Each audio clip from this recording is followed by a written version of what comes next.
Даңктуу күчүрмөн жолду басып өткөн Кыргызстандагы эң алгачкы аскердик бөлүктөрдүн бири болгон кайтаруу жана күзөтүү департаментине 80 жыл толду. Майрамдык иш-чарага катышкан өлкө башчы Садыр Жапаров кыргыз армиясы күчтүү, мыкты коргонуу шартына ээ болуусу үчүн бардык жактан колдоо көрсөтүлүп, каражат бөлүнүп жатканын билдирди. Президент өз сөзүндө Советтер Союзунун баатыры Калыйнур Үсенбеков да учурунда ушул департаментте иштегенин белгилеп, турмуштук жана кызматтык бай тажрыйбасын кийинки муундар менен тең бөлүшүп, жаш жоокерлерди мекенчиликке тарбиялоо үчүн чоң салым кошуп келе жаткан департаменттин ардагерлерине ыраазычылыгын айтты. Өлкөбүздүн куралдуу күчтөрүнүн катарында сиздердин департамент өз алдынча өзгөчө кызматы менен айырмаланып турат. Албетте, атайын контингент менен иш жүргүзүү абдан татаал жана жоопкерчиликтүү кызмат. Күнү түнү дебей, ысык суукка чыдап, бардык кыйынчылыктарды жеңе билүү менен мамлекеттеги тынчтыкты жана туруктуулукту сактап, жүктөлгөн милдеттерди так жана ак ниет аткарып жатасыздар. Армиябыз күчтүү, мыкты коргонуу шартына ээ болуш үчүн бардык жактан колдоо көрсөтүүгө даяр экенибизди жана ага каражат аябастыгыбызды баса белгилеп кетейин. Кайратыңыздардан жанбай, чын ниетиңиздер менен мамлекетибизге кызмат кыла бересиздер деп үмүт кыламын. Өлкө башчы куттуктоосунун соңунда аскер кызматчыларына бекем ден соолук, үй бүлөлүк бакыт, дүйнөдө жана Кыргызстанда тынчтык болуусун каалап, мекемедеги алдыңкы кызматкерлерге сыйлыктарды тапшырды.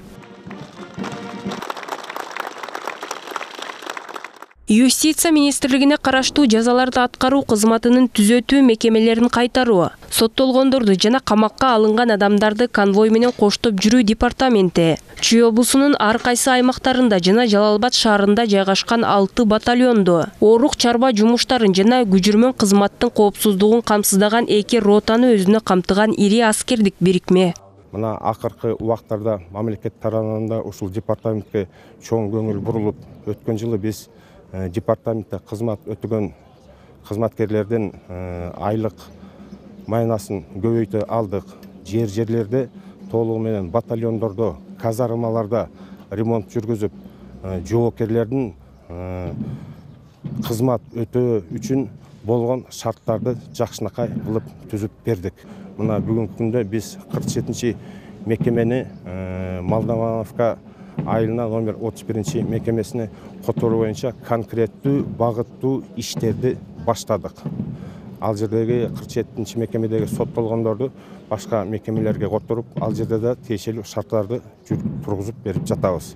Департаменттин тарыхы жана күчүрмөн жолу алыскы согуш жылдарынан башталат. Улуу ата мекендик согуш күчөп турган 1942-жылы азыркы департаменттин 7412 бөлүгү түзүлгөн. Жазаларды аткаруу мамлекеттик кызматынын мурдагы жетекчиси Көлбай Чолушев аталган мекемеде 80 жыл аралыгында аскердик антка бекем турган жоокерлер кызмат өтөгөнүн айтат. Мына бүгүн майрам болуп атат. Майрамга Казакстандан, Россиядан генералдар, офицерлер келиптир, ушу мааракеси менен куттуктап.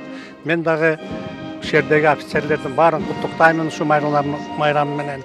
Иштери ийгиликтүү болсун. Службасында баардыгы жакшы болсун. Бала-чакасы менен жакшылыктын үстүндө жүрсүн. Жерибизде тынччылык болсун.